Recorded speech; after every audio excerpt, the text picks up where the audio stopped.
तो मैं गांधी के योगदान में जो बातें कहने जा रहा हूं लिख लो। तो गांधी जी क्या थे? गांधी जी हर जगह इन्वॉल्व थे ना, हर जगह इन्वॉल्व होते थे। गांधी जी का हर जगह इन्वॉल्वमेंट।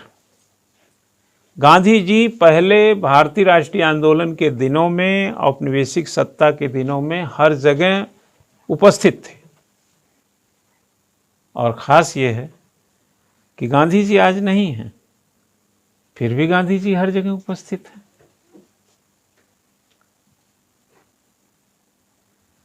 जो उस समय सशरीर उपस्थित था, आज वो के भारत में विचार के साथ उपस्थित है। क्योंकि गांधी जी में सारे इतने विचारों का उत्थान या विचारों का संग्रह कैसे हुआ होगा? बिना शामिल हुए, बिना उपस्थित हुए। खिलाफत आंदोलन होगा तो भैया हम लीडरशिप दो, हम खिलाफ करेंगे। किसानों का होगा, चलो। जलियांवाला बाग, चलो। असहयोग आंदोलन, चलो। रॉलेट एक्ट का बिल्कुल विरोध होना चाहिए। हाँ, इरविन के साथ बैठेंगे। साइमन कमीशन वापस जाना पड़ेगा। अंबेडकर काहे चिल्ला रहे हैं? करते हैं पूना पैक्ट। कहाँ नहीं थे गांधी? किसके साथ नहीं थे गांधी? और कब नहीं थे गांधी? भारतीय राष्ट्रीय आंदोलन का जब से गांधी 1915 में भारत में प्रवेश किए, तब से लेकर के 1947 तक आप बताइए गांधी कहाँ नहीं थे? अरे यार, जो जहां जहां रहेगा और इतने व्यापक पैमाने उपस्थित रहेगा, उसके विचार तो टोकरी में नहीं समाएंगे ना। आप बाजार जाते हैं, आप रिश्तेदारी में जाते हैं, आप ब्याह शादी में जाते हैं, आप पढ़ाई करते हैं, आप कोई काम करते हैं, घर की जिम्मेदारी उठाते हैं, तो जहां भी चर्चा होगी किसकी होगी? किसकी होगी बताइए?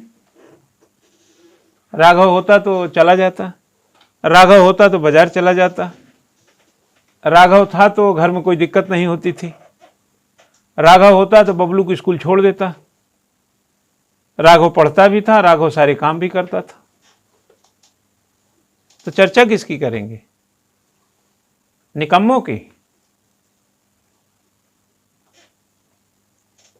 भारतीय राष्ट्रीय आंदोलन के दिनों में गांधी जी जितना हर जगह जो उनकी शामिल होने वाली प्रथा थी, और उनके विचारों से या उनके नीतियों से कहा जाए, भारतीय राष्ट्रीय आंदोलन का वो वर्ष जितने थे, वो जगह रिक्त नहीं थे। इसीलिए भारत का आज कोई भी जगह गांधी के बगैर संभव नहीं है। पंचायत में चले जाओ, कौन मिलता है? गांधी। सर्वोदय की बात करो, कौन मिलता है? गांधी। ग्रामीण विकास की बात करो, कौन मिलता है? गांधी। लघु उद्योग की बात करो, कौन मिलता है? गांधी। ये तो मैं थोड़ी वानगी बता रहा हूँ। सत्य, अहिंसा और भी तरह तरह के तमाम चीजें हैं। गांधीगिरी कहाँ मिलती है? अरे इतना तो छोड़ो, गांधी का विचार इतना बड़ा था कि गांधी जी कभी अटलांटिक महासागर नहीं पार किए हैं। केप ऑफ गुड होप से होते हुए किनारे किनारे लंदन तो गए हैं, अमेरिका नहीं गए हैं। वो गांधी जी अपनी जिंदगी में अमेरिका यात्रा नहीं किए हैं, जरूरत नहीं रही तो क्या जाएंगे। लेकिन स्टैचू उनकी अमेरिका में लगी। गांधी के विचार का जलवा अमेरिका में भी है, क्योंकि विचार जो है ना, वो उस पंक्षी की तरह है, उस पक्षी की तरह। विचार उस पक्षी की तरह है जो सीमाओं का कब उल्लंघन कर देता है और कहां तक पहुंच जाता है, उसके लिए कोई बैरियर नहीं होती। तो गांधी तो का विचार में तो वही पंख है।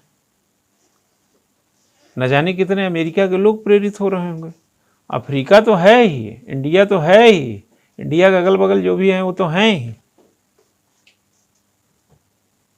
लेकिन गांधी के समकालीन जिन्ना थे, जिन्ना के विचारों का प्रवेश बताइए कहां कहां है? क्योंकि आपका इन्वॉल्वमेंट किस स्तर का था और किस लिए था। आप समझ गए ना, ये फर्क था, बेसिक फर्क है गांधी और जिन्ना में।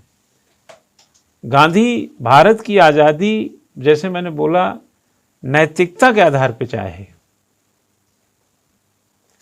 सर्वोदय की भी बात किए, ग्रामोदय की भी बात किए, ग्रामीण विकास की बात किए, सामुदायिक विकास की बात किए, छुआछूत मिटाने की बात किए, स्त्रियों को समानता के पैमाने पर ले जाने का प्रयास किया।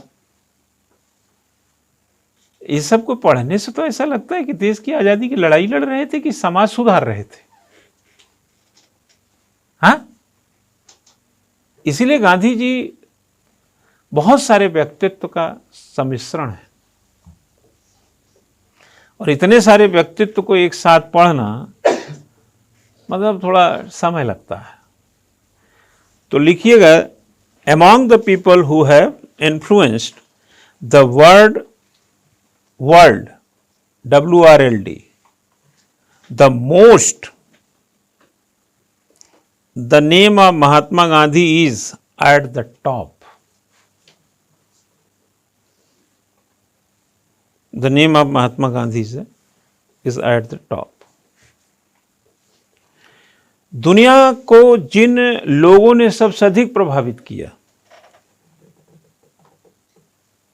उसमें महात्मा गांधी का नाम सबसे ऊपर है। Gandhi's philosophical thought,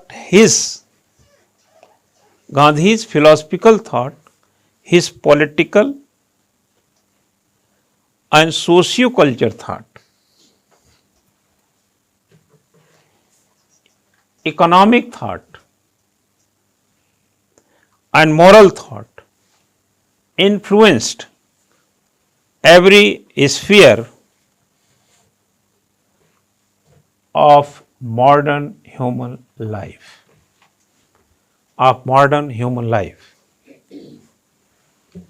ठीक है। लिखिएगा, गांधी के दार्शनिक विचार, उनके राजनीतिक तथा सामाजिक सांस्कृतिक विचार, उनके राजनीतिक तथा सामाजिक सांस्कृतिक विचार, आर्थिक विचार और नैतिक विचार, या नैतिक विचारों में, ऐसा बनाइए, विचार, आर्थिक विचार व नैतिक विचारों में आधुनिक मानव जीवन के हर क्षेत्र को प्रभावित किया।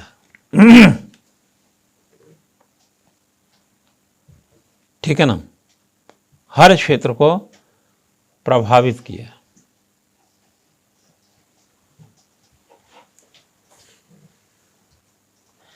यह एक प्रकार से आपको एक हमने क्या बोलते हैं, एक ब्रीफ दे दिया, एक सिनॉप्सिस आ गई कि गांधी जी का क्या कंट्रीब्यूशन है मॉरल थॉट में। तो वो एक सिनॉप्सिस आपके सामने, अब इसी पे पूरी कहानी आपको गढ़नी है। तो एक हेडिंग बनाएंगे, philosophical thought of Gandhi and his contribution.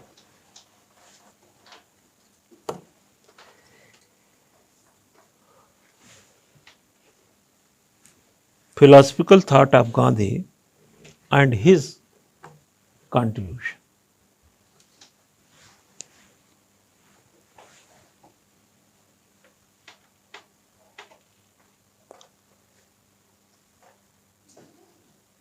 ठीक है,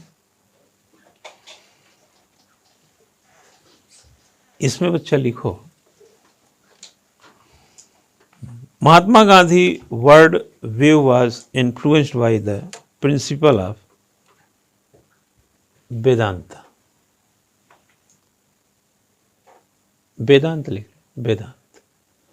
सब लोग वहीं जा रहा है, हाँ ना। कभी आपने, अब क्या बताएं, हम लोग जानते हैं कि बहुत अच्छे क्यों नहीं हैं, अच्छे हैं, बहुत अच्छे नहीं हैं। क्यों नहीं मालूम है? क्योंकि जहां से हमको ऊर्जा आती है वही हमारी आंखों में चुभ रहा है। बिना जाने समझे, बिना पढ़े लिखे, बिना ज्ञान विन्यास, बिना विज्ञान, बिना सोच, बिना समझ, बिना समय दिए अब जीवन का जो पूरा संदर्भ है उसके ताना बाना कहाँ छुपा है और किस तरीके का हमारा दृष्टिकोण परिपक्व हो सकता है, इस पर बिना किसी निवेश के, मतलब गलतफहमी में, भ्रम में, द्वंद्व में उलझ करके अपने विचारों को इतना कमजोर कर रखा है कि किसी की बहकावे में आ जाते हैं, किसी को बहका देते हैं, अधकचरा ज्ञान उड़ेल देते हैं, उसके जो सद्भाव है उसका गलत इस्तेमाल कर लेते हैं। गांधी जी जिस दृष्टि के थे या जिस तरह के थे, आपको क्या लगता है जिस भारत की आज़ादी की लड़ाई लड़ी जा रही है वो भारत सनातन से, पुरातन से किस तरह का योद्धा था, किस तरीके के आचरण और व्यवहार के लिए जाना समझा जाता है, उसको समझने में गांधी कोई चूक करेंगे? हाँ, हम लोगों की तरह हैं क्या? हाँ, आप तो उस गांधी को जान लीजिए तो आचरण जो सनातन पुरातन का है उसका कुछ हिस्सा तो आपके पास पहुंच ही जाएगा। क्यों भाई? अगर मुझे इस क्लास में 20 साल से पढ़ाते हो गया तो इस 20 साल का पूरा तजुर्बा आप 1 साल में ले सकते हैं ना, लेकिन किसी के पास मात्र 5 साल का तजुर्बा है तो 1 साल तो आप पूरा खर्च कर रहे हैं लेकिन तजुर्बा कितने साल का मिल रहा है? 5 साल का। तो 20 साल वाले से पढ़ करके 20 साल का तजुर्बा आप 1 साल में ले रहे हैं। 3 साल वाले से जो पढ़ा रहा है, 3 साल वाले से आप 1 साल खर्च करके 3 साल का तो घाटा कहाँ हो रहा है? गांधी जी ये गलती थोड़ी करेंगे। हाँ, गांधी जी तो जाएंगे ना, भारत के व्यवहार, भारत के आचरण, भारत के सद्भाव को पढ़ेंगे, जानेंगे, समझेंगे, गीता पढ़ेंगे, रामायण पढ़ेंगे, महाभारत पढ़ेंगे, हल्ला करेंगे क्या? बिना सनातन पुरातन का अध्ययन किए आप भारत के आचरण को कैसे समझ पाएंगे? हाँ? ना ना ना ना, संभव ही नहीं है। कालिदास को ना जाने और अभिज्ञान शकुंतलम जान जाएं आप, रघुवंशम जान जाएं, गौतम बुद्ध को न सुने और बौद्ध धर्म जान जाएं, अशोक के बगैर मौर्य साम्राज्य आप समझ लें, क्यों? हो सकता है क्या? पॉसिबल नहीं है। तब तो जो इतिहास में पड़ाव हैं, जो इतिहास में चीज़ें निर्मित हुई हैं, क्या हमारे भारतीय राष्ट्रीय आंदोलन के उन दिनों में उनकी आवश्यकता पड़ सकती थी क्या? हम कहते हैं चलो कम पड़ी, ज़्यादा पड़ी, पड़ी होगी, लेकिन पड़ेगी तब क्या करोगे जब रहेगी नहीं तो? मुझे मालूम है मेरी गाड़ी में तेल है, मुझे जितना शहर में चलना होगा उतने का तेल उससे ज़्यादा का है, ये पता है मुझे मालूम है कि मैं टाई कोट लगा के क्लास में जब मैं जाऊंगा तो मुझे कुछ ऐसी दिक्कत नहीं है कि मैं नहाया नहीं हूँ, तैयार नहीं हूँ, मैं कहीं भी इस पोजीशन में जाना चाहूँ तो उसके लिए भी मैं एलिजिबल हूँ, तैयारी कर रखा हूँ, प्रिपेयर हूँ। ठीक है, हम जानते हैं कि मुझे दिन भर में आज 100 रुपये भी नहीं खर्च करने हैं, कोई ऐसा खर्चा नहीं है, किसी को देना नहीं है, लेना नहीं है, ठीक है ना। लेकिन मैं अगर पर्स खाली करके और 1 रुपया ना हो, क्योंकि किसी को देना भी नहीं है, लेना भी नहीं, मतलब कुछ होना नहीं है, तेल है और मैं तैयार हूँ, भोजन वोजन भी किया हूँ, ऑफिस जाऊँगा, दूसरे वाले ऑफिस में जाऊँ, वहाँ भी चाय पानी मिल जाता है, मुझे ऐसे कोई खर्च की आवश्यकता नहीं है, तो क्या मैं अपने जेब में 400-500, 1000, 2000 रखूँगा? नहीं, कोई ज़रूरत नहीं है, फिर भी रखूँगा ना। हाँ, मान लो जरूरत पड़ गई, हमें नहीं मालूम, मान लो जरूरत पड़ गई, फोन आया, बच्चे ने फोन कर दिया, पापा वो ग्राफ वाली कॉपी चाहिए। हाँ ठीक है, ला देंगे। हो गई ना? तो उसी 500 रुपये में 50 रुपये की वो कॉपी आ गई। भारतीय राष्ट्रीय आंदोलन के दिनों में वेदों की क्या आवश्यकता है, महाभारत की क्या आवश्यकता, रामायण की क्या है, गीता की क्या है, हम कह रहे हैं अभिज्ञान शकुंतलम की क्या है, बौद्ध धर्म जैन धर्म की क्या है, अशोक का कौटिल्य की नीति की क्या आवश्यकता है। हो सकता है ना पड़े आवश्यकता, हम तो लड़ ही रहे हैं भाई अंग्रेजों से। लेकिन सबके बाद अगर इनको पढ़े रहेंगे, इनको जाने रहेंगे, तो दो चीज जानेंगे। पहला, हम जिस भारत की आजादी लड़ रहे हैं अंग्रेजों से, वह भारत कैसा भारत था, इसको तो जानना पड़ेगा ना। दूसरा, हमारे पुराने लोग कैसे कैसे भारत को चलाए, कोई तो रास्ता निकलेगा। काहे बरे चाणक्य की नीति आज भी प्रासंगिक हो जाती है, रास्ता चौड़ा बनाया होगा ना। क्यों गांधी का सर्वोदय आज उदय का रूप ले लेता है? चौड़ा है ना वो। विवेकानंद आज क्यों प्रासंगिक है? आए किसान तू सच ही सारे जगत का पिता है, ये रविन्द्रनाथ टैगोर ने कहा किसानों को। हाँ, कितनी भी इंडस्ट्री, फैक्ट्री, कुछ भी, कार, बंगला, गाड़ी, मकान, दुकान कर लो, शाम को 2 वक्त की रोटी ना मिले तो जिंदगी बेमानी हो जाती है। और ये 2 वक्त की जो रोटी होती है वो फटी हुई कमीज में, बहते हुए पसीने और चिलचिलाती धूप में, वही किसान है जो पैदा करता है। हम तो सिर्फ उसकी कीमत देते हैं और वसूल लेते हैं। वो हम कह रहे हैं कीमत हो तुम्हारे पास, उत्पादन ना हो, तब क्या करोगे? तो रविन्द्रनाथ टैगोर इतने बड़े कवि थे, इतने बड़े मानवतावादी थे। आए किसान तू सच ही सारे जगत का पिता, क्यों नहीं बोल दिए आए इंडस्ट्रियलिस्ट लोग तुम सच ही सारी दुनिया को चलाते हो।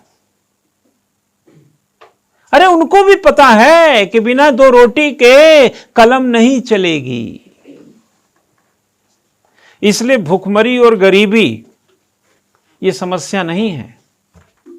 भूखमरी और गरीबी समस्या नहीं है, ये अभिशाप है, ये समस्या नहीं है। समस्या मोबाइल चार्ज नहीं हो रहा है, रिश्तेदारी में जाना है, थोड़ी उधर यार जाना था नहीं जा पाया, टाइल घर में थोड़ा बदलना था, पत्थर मैं सोच रहा था ग्रेनाइट लगवा दूं, नहीं लगवा पा रहा हूं। समस्या तुम्हारी ये है। गरीबी और ये क्या कहते हैं, भूखमरी कब से समझ, ये अभिशाप है, अभिशाप।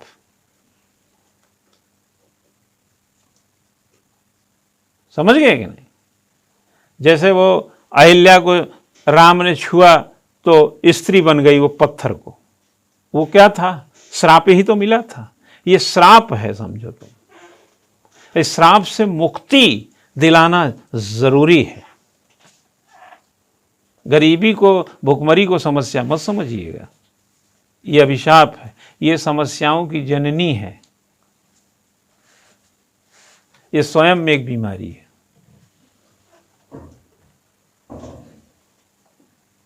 तो जो ये सब, वैसे मैंने बोला वेदांत की फिर बात किया तो वापस गए ना समझने का। विलियम जोन्स का नाम सुने हैं कि नहीं? एशियाटिक सोसाइटी ऑफ बंगाल की स्थापना कब हुई थी? 1784 में। नाम सुने हैं कि नहीं? क्या किया विलियम जोन्स ने? हाँ, नहीं, वो तो हिलबरी कॉलेज की बात कर रहे हैं। वो तो लॉर्ड वेल्जली ने बनाया था। लॉर्ड वेल्जली 1799 में आया था लॉर्ड साहब बन के, 1805 तक था। उस समय ही उसने हिलबरी कॉलेज बनाई।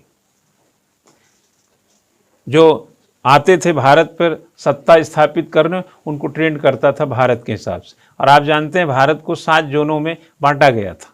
कब? 1784। जो ये थोड़ा सा बोलने की कोशिश किया, एशियाटिक सोसाइटी अब उसी जमाने में। बाद में 1853 में रेल चलने लगी। धीरे धीरे आपने देखे होंगे रेलवे के जोन नहीं बने हैं, कहीं ना कहीं वहाँ से उसका ढांचा दिखता है। और गीता का, रामायण का ट्रांसलेट नहीं किया गया अंग्रेजी में, क्योंकि अंग्रेज कैसे पढ़ेगा संस्कृत या हिंदी, वो तो अंग्रेजी में ट्रांसलेट करेगा ना। ट्रांसलेट किया ना, तो उनको गीता पढ़ने की क्या जरूरत है अंग्रेजों को? अंग्रेज रामायण महाभारत क्यों पढ़ रहा है ट्रांसलेट कर करके?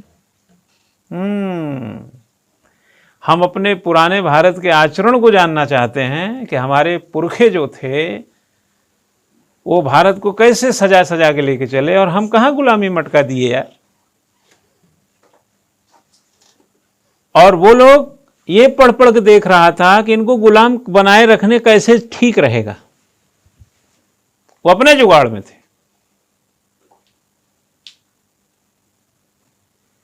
हाँ, हमको अंग्रेजी सीखने के लिए सुने थे ना, एक लाट साहब और आया था। कौन था वो लाट साहब? हाँ हाँ हाँ, लॉर्ड मैकाले। हमने अंग्रेजी सीखा। अंग्रेजी सीखने से उनके लिए आसान हुआ कि हमारे लिए? जवाब दो। हमें अंग्रेजी सीखना अंग्रेजों के लिए आसान किया या मैंने अपनी जिंदगी आसान की? अंग्रेजों की जिंदगी आसान कर दी। How Raghav, how are you? Fine sir.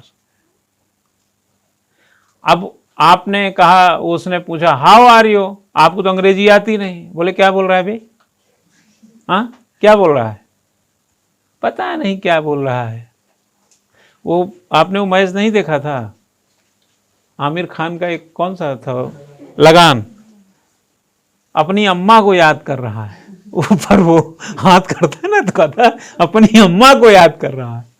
जब कम्युनिकेशन नहीं होगा तो हम अर्थ अपने ढंग से लगाएंगे ना।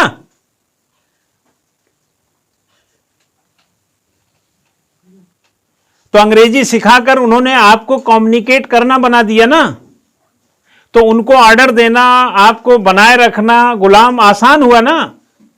तो अंग्रेजी किसकी भाषा है?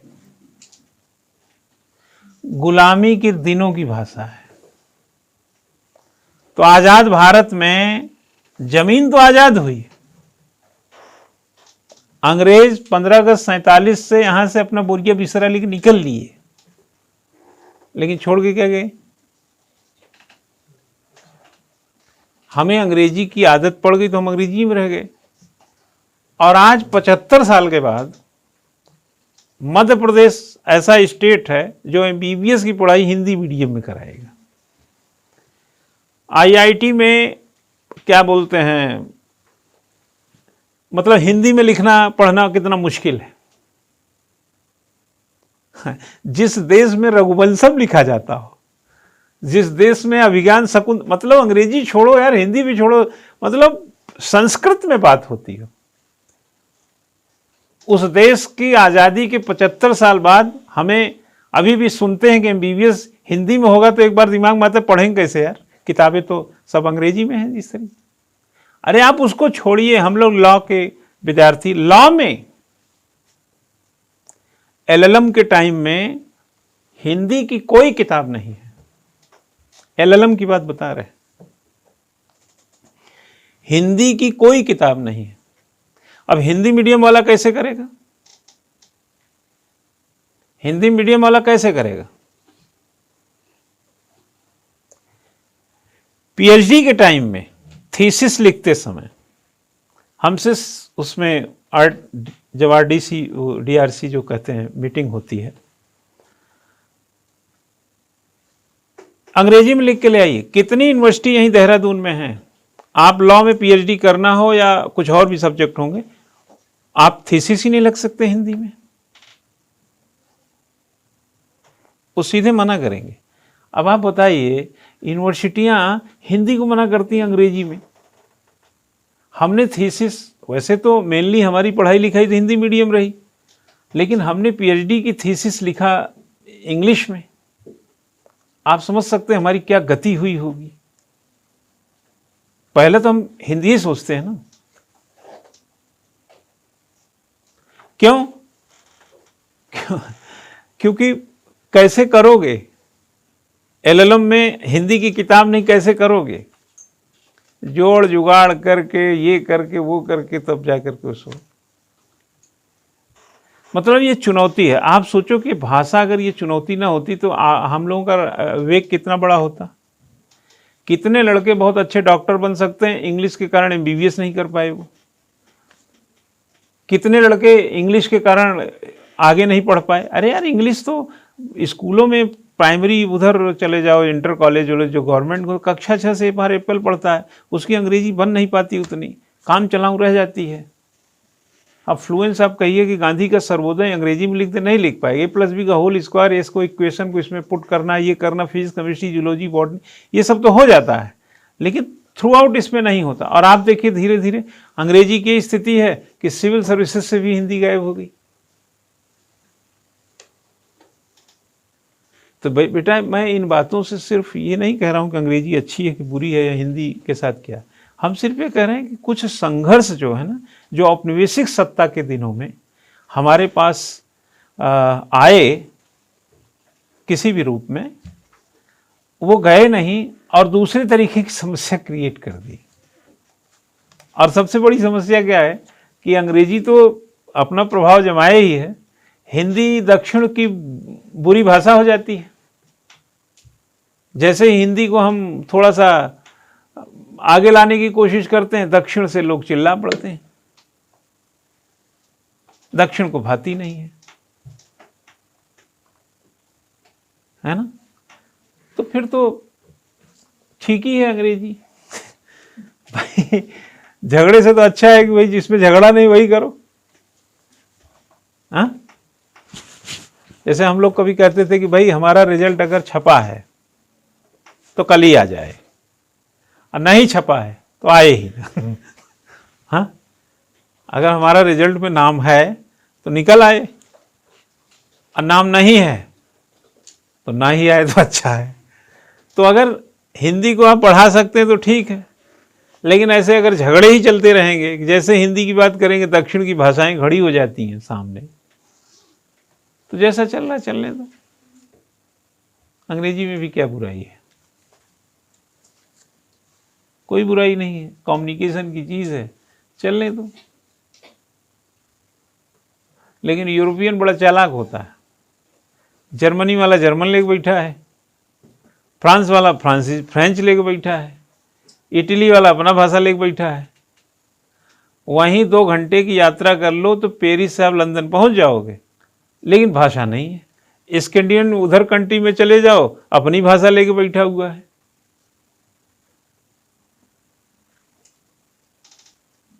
देखिए कमाल की बात, हम अंग्रेजी के लिए जान देते हैं, फ्रांसीसी, फ्रेंच, और अभी आप जर्मन वर्मन चले जाइए, आपसे संस्कृत पूछेगा आता है कि नहीं? क्यों पूछेगा संस्कृत आता है कि नहीं? जो अपनी भाषा से मोहब्बत करता है। आप जापान चले जाओ, भाषा धर्म है राजू, क्या बात कर रहे हैं। चाइना चले जाओ, मंदारिन उनका धर्म है।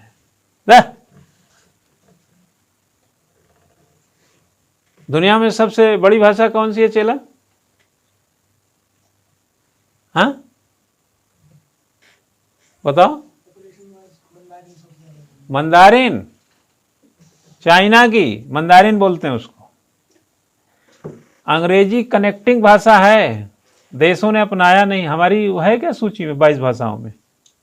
है, संपर्क भाषा है हमारी भाषा, थोड़ी अंग्रेजी। संविधान के 8वीं अनुसूची में जाके देखो कितनी भाषाएं लिखी हैं, 22। अंग्रेजी है नहीं, ये तो संपर्क भाषा है ना। और वैसे देखा जाए तो स्पेनिश मिलेगी। आप कभी, अब पता नहीं आप करेंगे कि नहीं, यूरोप भ्रमण करिएगा, हवा लग जाएगी अलग टाइप की। लंदन की हाँ ड्रिंकिंग पिंग, और यही ड्रिंकिंग पिंकिंग करना जर्मनी में, प्यासे रह जाओगे। तब अरे तुम इतना छोड़ो राजू, आईएसबीटी से बस पकड़ो, आईएसबीटी से बस पकड़ो, सिर्फ बस को 45 से 50 मिनट चलने दो। उतर गई तो बस से, हाँ चढ़ने से पहले ही, हाँ क्यों? हाँ हाँ जाओ। अच्छा तो 40-50 मिनट छुटमलपुर आएगा। ISBT पे किसी से बोलो भैया एक गिलास जूस देना, और छुटमलपुर उतर कर कहना भैया जरा एक गिलास जूस देना। तुमको पता चल जाएगा हमारे देश में भाषा का क्या हाल है। हर 2 किलोमीटर पे चला। कितनी भाषा है हमारे यहाँ? बोलियां बताओ। 1600-1700, ठीक है। और उत्तर से दक्षिण की हमारी लंबाई कितनी है भारत की? 32-33। 1600 से भाग दे।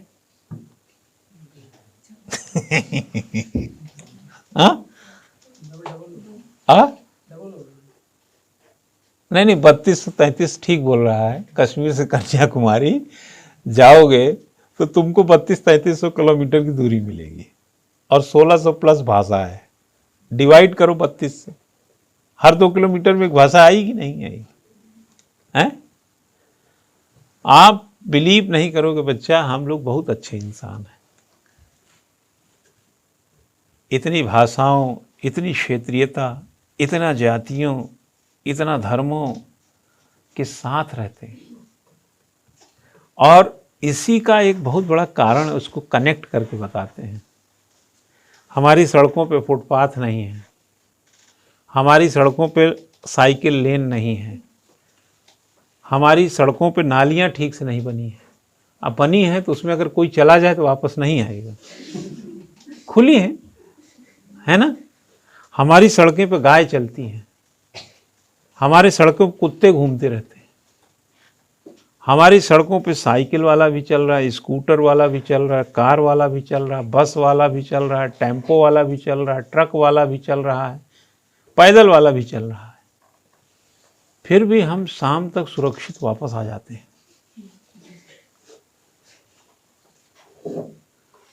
है ना। आप हमारी काबिलियत समझो कि हम सबके बीच में कितना, ऐसे ही हमारे देश में कई धर्म हैं, क्षेत्र हैं, बोलियां हैं, भाषाएं हैं, सोच है, संस्कृति है, खान पान है, उठन बैठन है, सब कुछ। उसके बावजूद भी हम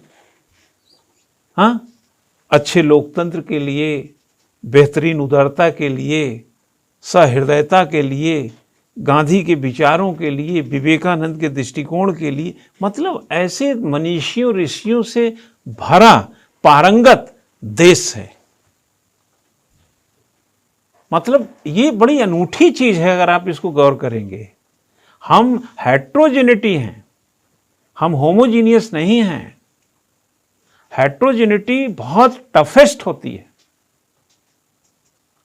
अमेरिका में 400 साल पुरानी ये रंग भेद वाला झगड़ा है, और ऐसा भी नहीं है कि अमेरिका रोज झगड़ा ही करता है, लेकिन ये इसकी जड़ 400 साल पुरानी। आप देखें वहाँ पर ये थोड़ा मोड़ा यही प्रकरण आ जाता है, आप उठा के देखें उसके यहाँ जो भी है ज़्यादातर गोरे ही लोग हैं, है ना। सभी पढ़े लिखे हैं, सक्षम हैं, 33 करोड़ है, उनका स्टैंडर्ड जो लिविंग का है बड़ा स्टैंडर्ड का है, किसानों की हालत ठीक है। तब भी वो इतने पीक पे रहने के बाद भी ठीक से नहीं रह पाते। और हम लोग इतनी चीजों के साथ भी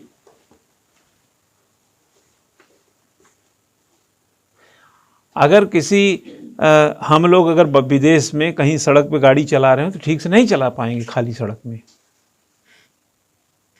जहां केवल कार चलती हो हम लोग नहीं चला पाएंगे जब तक गाय न दिखे जब तक स्कूटर न दिखे, पैदल वाला न दिखे, हमारे आगे से कोई दौड़ के पार करने वाला न दिखे, तब तक हम लोग गाड़ी ही नहीं ठीक से, क्योंकि प्रैक्टिस ही हमारी वही हुई है।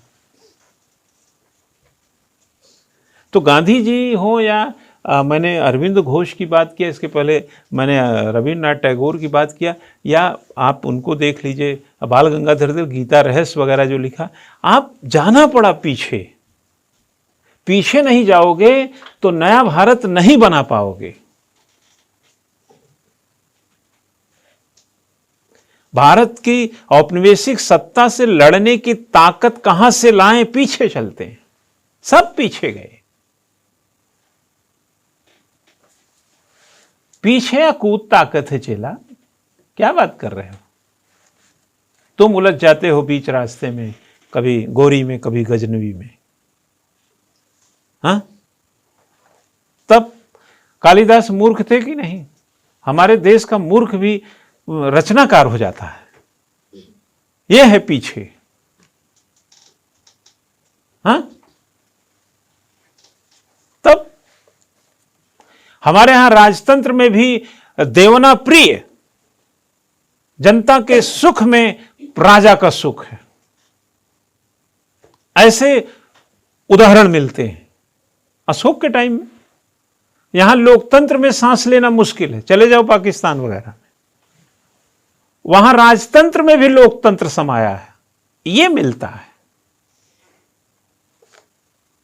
और कौटिल्य जैसे ऐसे तमाम मनीषी विचारक जिनके विचार खत्म ही नहीं हो रहे हैं, तो गांधी वगैरह पीछे गए होंगे ना, ऐसे थोड़ी पढ़ेंगे। और इतना ही क्यों, मैंने बोला ना, विलियम जोन्स वगैरह, एशियाटिक सोसाइटी ऑफ बंगाल 1784, ये सब जो आगे चल करके जो ट्रांसलेशन हुए, उनको भी चिंता थी कि यार इनको पढ़ो। क्या समझे? सचिन तेंदुलकर सेनवान अब नहीं है, जब पीटते थे उसको, मारते थे, वो बहुत अच्छा बॉलर था कि नहीं ऑस्ट्रेलिया का सचिन तेंदुलकर। उसकी बॉल पे भी एक बार सेनवान मजाक में ही सही कहा होगा या सीरियस कहा होगा कि सचिन तेंदुलकर मेरे सपने में आते हैं, सेनवान ने कहा था, है ना। बड़ा अच्छा स्पिन वाला गेंद कराता था, उसका अंदाज ही बड़ा निराला था। मतलब अब आप जरा सोचो कि सचिन तेंदुलकर उसकी बॉल को पीटने के लिए क्या क्या तरकीब अपनाए होंगे। थोड़ी कि गए सीधे वो बॉल फेंका पीटे, न जाने कितने बार उसका वीडियो देख चुके होंगे, कहां से फेंकता है, किधर कटती है, क्या है वो। और सेनवान सचिन तेंदुलकर को आउट कैसे किया जाए उसका वीडियो नहीं देखता होगा। सबको ये करना पड़ता। हम गांधी जी गीता का टेप रिकॉर्ड नहीं देखेंगे कि कृष्ण क्या भूल के गए, रामायण महाभारत नहीं समझेंगे, कुछ वेदों को नहीं समझेंगे, वेदांत नहीं समझेंगे। सबका बटन दबा दबा के सुना गया है। और हम ही नहीं सुने, अंग्रेजों भी सुने, क्योंकि अंग्रेजों को सत्ता चलाने के लिए सुनना था, हमको अंग्रेजों को उखाड़ने के लिए सुनना था। हाँ? ऋग्वेद में गए होंगे, कहेंगे यार न जाति है, न धर्म है, न स्त्री पुरुष में कोई, ऐसे कैसे अब पट गया ये सब खत्म होना चाहिए। प्रेरणा कहीं से कहीं लिए होंगे ना। लाइन लिखो, लाइन ही नहीं लिख ले रहे हो तुम लोग। इसमें लाइन में यह है, महात्मा गांधी का विश्व दृष्टिकोण वेदांत के सिद्धांतों से प्रभावित था। Mahatma Gandhi was deeply influenced by the Vaishnava thought of God. Mahatma Gandhi पर वैष्णव के ईश्वर संबंधी कह सकते हैं विचार की गहरी छाप थी। But the presented the वैश्वन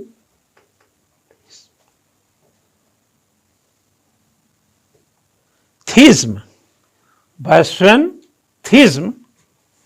as one of the truth. किंतु उन्होंने वैष्णवों को ईश्वरवाद को सत्य के एक रूप के रूप में प्रस्तुत किया। सत्य ही ईश्वर है ना। भगवान कोई भी हो सकता है ना। हम लोगों का अलग अलग भगवान हो सकता है, लेकिन सबका मालिक एक, और असल बात क्या है? सत्य, अहिंसा है, ट्रुथ। ओके,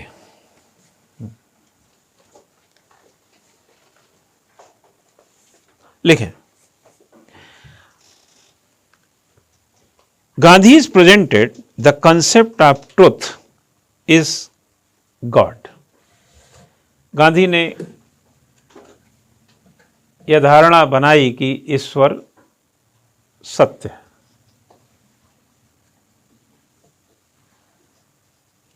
या प्रस्तुत की, इस तरह की धारणा प्रस्तुत की कि सत्य जो है ईश्वर है।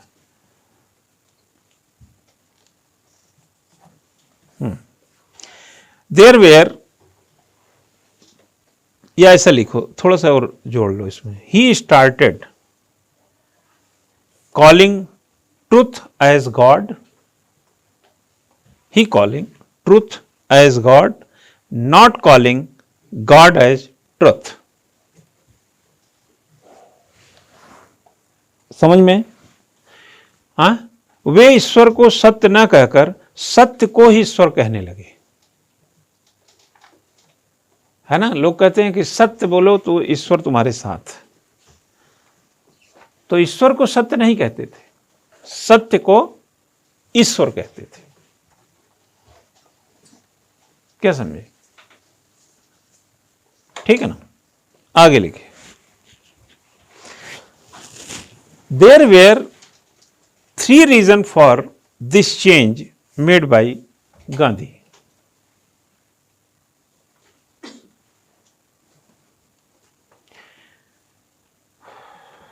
गांधी के द्वारा लाए गए इस परिवर्तन के 3 कारण थे।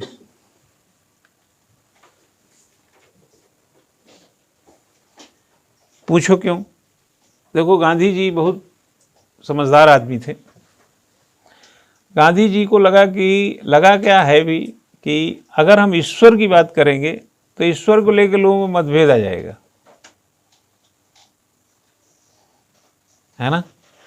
और मतभेद जो होगा वो उस दौर के हिसाब से फायदे का सौदा नहीं है। फायदे का सौदा क्या है?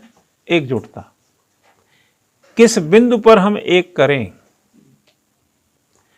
उन्होंने क्या समझे? सत्य को क्या कहा? ईश्वर। कहने का पहला कारण क्या था? 3 कारणों में पहला कारण क्या था? पहला कारण यह था कि अगर हम ईश्वर के नाम पर कोई काम करेंगे तो इसमें मतभेद के खतरे रहेंगे, लेकिन सत्य के नाम पे करेंगे तो सत्य का साथ, मतलब सत्य में ऐसा कोई मतभेद के चांस नहीं है। तो पहला कारण ये था, तो जरा लिख लीजिए, there may be difference of opinion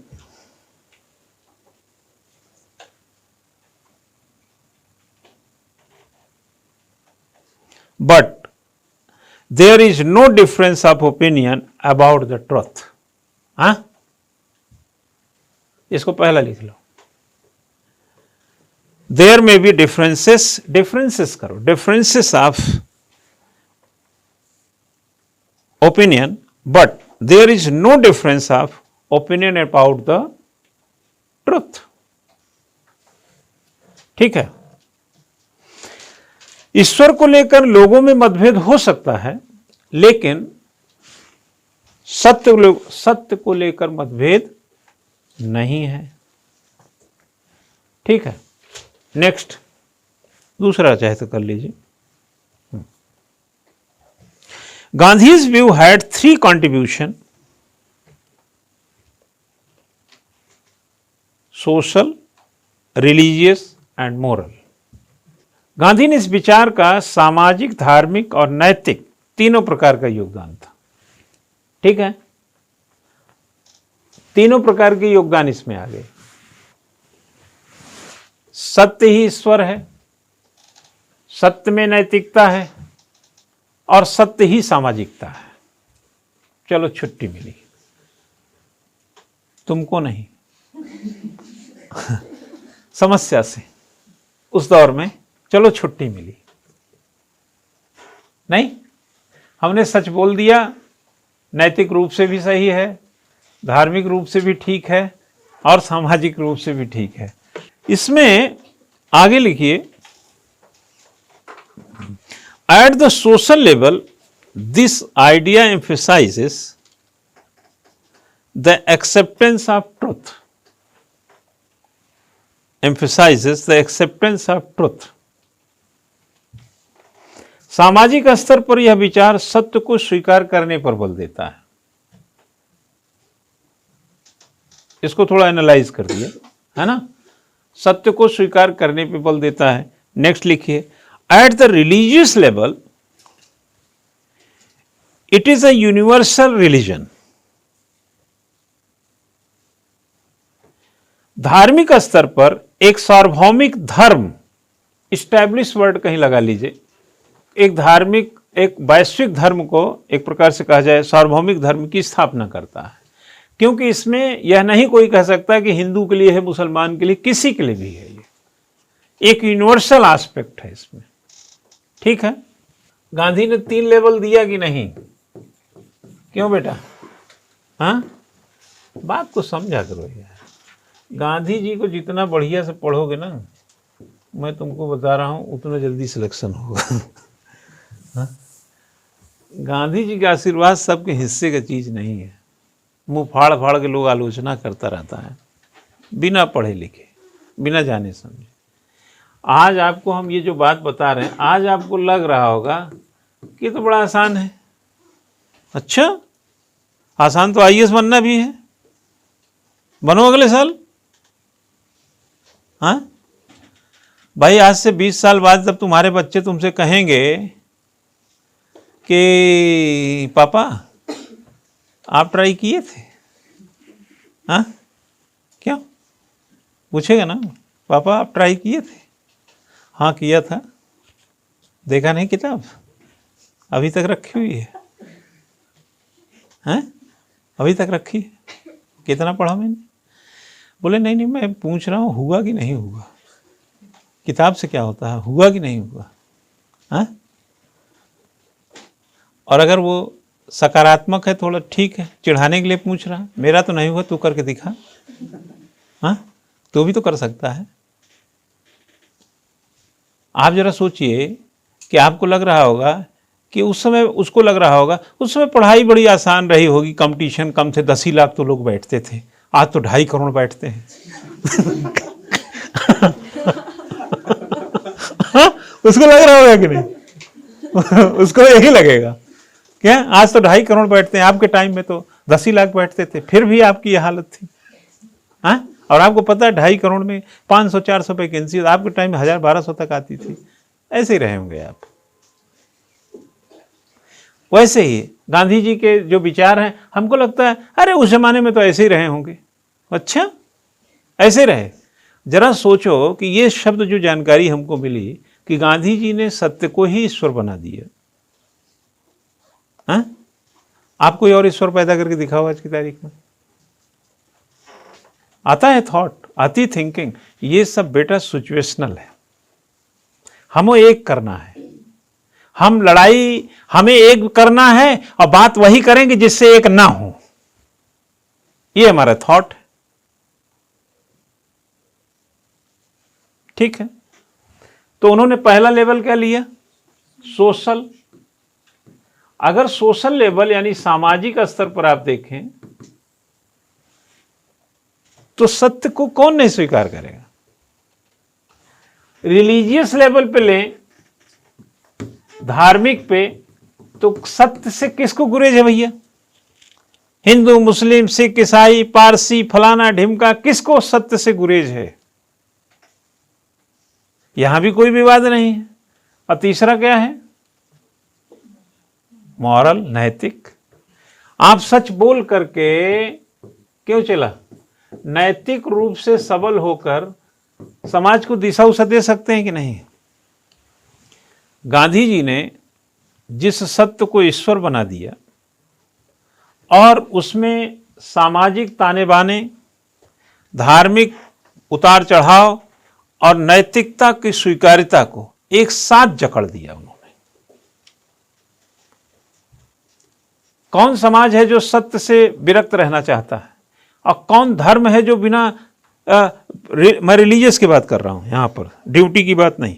कौन सा धर्म है जो बिना सत्य के टिका हुआ है? कमाल धर्म होगा फिर तो, जिसमें सत्य का भाव ही ना हो, और सत्य ही ईश्वर है। तो समाज में सत्य तो ईश्वर, धार्मिक सत्य तो ईश्वर, और नैतिक रूप से सत्य तो ईश्वर। तो ईश्वर कहाँ नहीं है? गांधी की नज़रों में हमेशा ईश्वर के इर्द गिर्द ही वो घूमते रहे। और जब आप ईश्वर के इर्द गिर्द घूमेंगे तो अहिंसा के बगैर काम नहीं चलेगा। सत्य और अहिंसा, यह क्या था गांधी जी का? हथियार था, अनुप्रयोग था। ये समाज पर उन्होंने प्रयोग किया। अब बाद में इसी को मिसाइल बना दिया। हम आपके सत्य की कसौटी पर रोज जोड़ सकते हैं। स्त्रियों को, बच्चों को, हिंदू को, मुसलमान को, ईसाई को, सिख को, पारसी को, जैन को, बौद्ध को, सबको हम सत्य की कसौटी पे जोड़ सकते हैं। और अहिंसा की कसौटी पे तो बच्चा पूछो मत। ये तो एक हो गया दूसरा वर्जन। कितना बड़ा आंदोलन हम खड़ा कर सकते हैं। गांधी जी के इस सत्य में और साथ में जुड़ी अहिंसा में इतनी बड़ी ताकत थी ना चेला, इतनी बड़ी ताकत थी। मॉरल के पॉइंट ऑफ व्यू से बोल रहे हैं, सोशल के पॉइंट ऑफ व्यू से बोल रहे हैं, और मैं जो रिलीजियस के पॉइंट ऑफ व्यू से भी बोल रहा हूं। तुर्की के खलीफा की मान्यता रद्द किया था कि नहीं? खिलाफत आंदोलन शुरू हुआ था कि नहीं? हाँ? खिलाफत आंदोलन का अध्यक्ष कौन था? कितने लोग इतिहास पढ़ा है? अखिल भारतीय खिलाफत आंदोलन की अध्यक्षता किसने की? तुम बताओ देवेंद्र। महात्मा गांधी ने। तुर्की के खलीफा की मान्यता रद्द हो गई और खिलाफत आंदोलन की अध्यक्षता कर रहे हैं गांधी जी। जिसका ईश्वर सत्य है, सत्य ही ईश्वर है, उसको किसी धर्म से क्या लेना?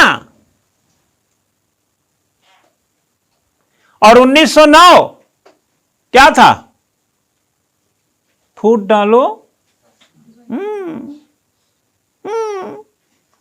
किसके अंदर फूटो, किसको फोड़ो? किसको फोड़ोगे? हिंदू मुस्लिम क्यों फोड़ोगे? दो बैल हैं, आपस में लड़ते हैं, ज्यादा ताकत लगाते हैं, अलग अलग करो। 1905 का बंगाल विभाजन क्या था? कहना तो करजन का प्रशासनिक, लेकिन आखिर में गेम क्या खेल रहा था? हिंदू मुस्लिम की एकता भंग करो। 1857 का विद्रोह, इसके पेट में क्यों दर्द हो रहा है? कहां जाऊं यार? क्यों भाई बताओ? ये भी स्टाइल मारता रहता है। 1857 के विद्रोह में हिंदू मुस्लिम दोनों लड़े थे कि नहीं? हाँ, वो कारतूसवा में गाय और सुअर की चर्बी थी कि नहीं? गाय कौन नहीं खाता? हिंदू, और सुअर मुसलमान। तो दोनों की दिक्कत हो गई ना।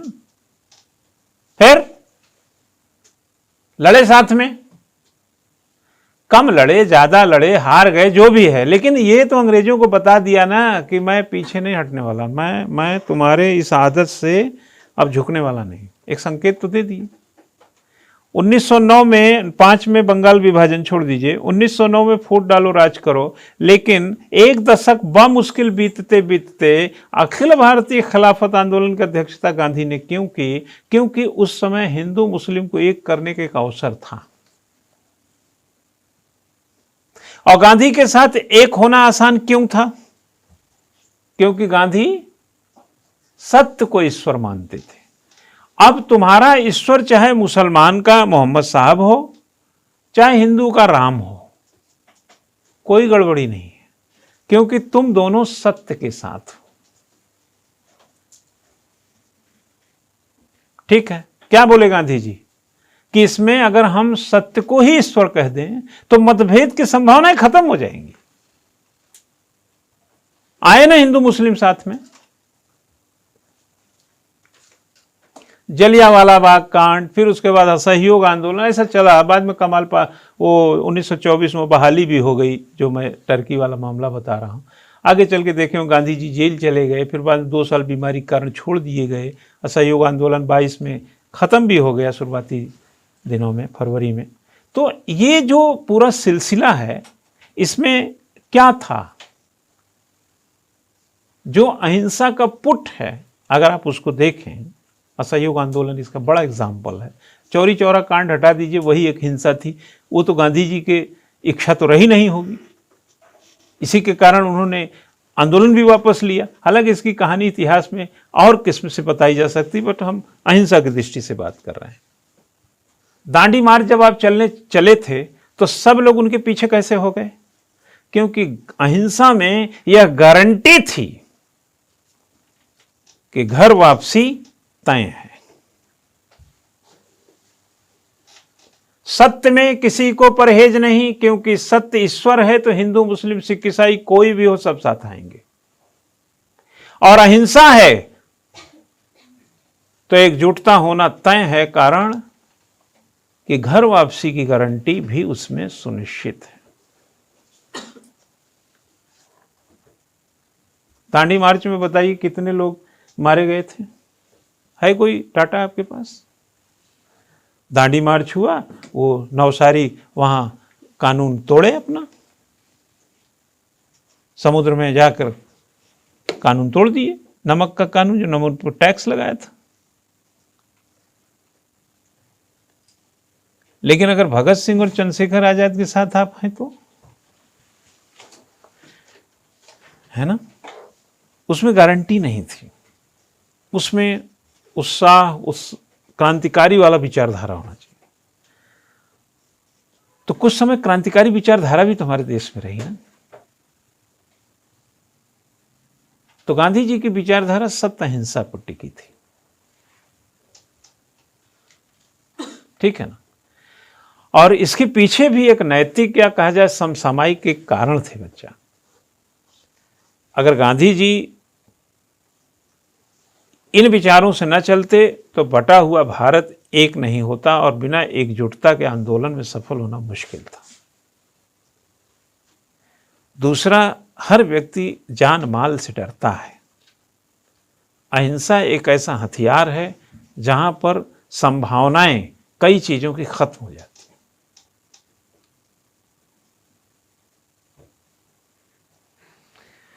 तो मैं समझता हूं कि गांधी जी बहुत ही परिपक्व सोचते थे। हल्के में मत लिया करो, पहले पढ़ो। दुनिया का ऐसा शख्स जिस पर सबसे ज़्यादा किताबें लिखी गई हैं, फिल्में बनाई गई हैं, ये डॉक्यूमेंट्रीज बनी हुई हैं, विचारों में, संविधान में, देश के कोने कोने में गांधी के बगैर सूरज नहीं उगता है। उनका नाम, उनका दृष्टिकोण ही सर्वोदय है। हाँ, सर्वस्व उदय सूरज ही करता भैया। सूरज भी उदय करता है और सर्वोदय, गांधी के विचार भी सर्वोदय। तो जब आप इतना मजबूती से पढ़ेंगे तो फिर आनंद तिगुना तो कर ही लेंगे। At the moral level it accept truth as a ultimate value. तीसरा बता रहा हूं, मॉरल लेवल पे, ठीक है ना, ultimate value. At the moral level it accept truth as an ultimate value. लिखो, नैतिक स्तर पर यह सत्य को एक अंतिम मूल्य के रूप में स्वीकार करता है।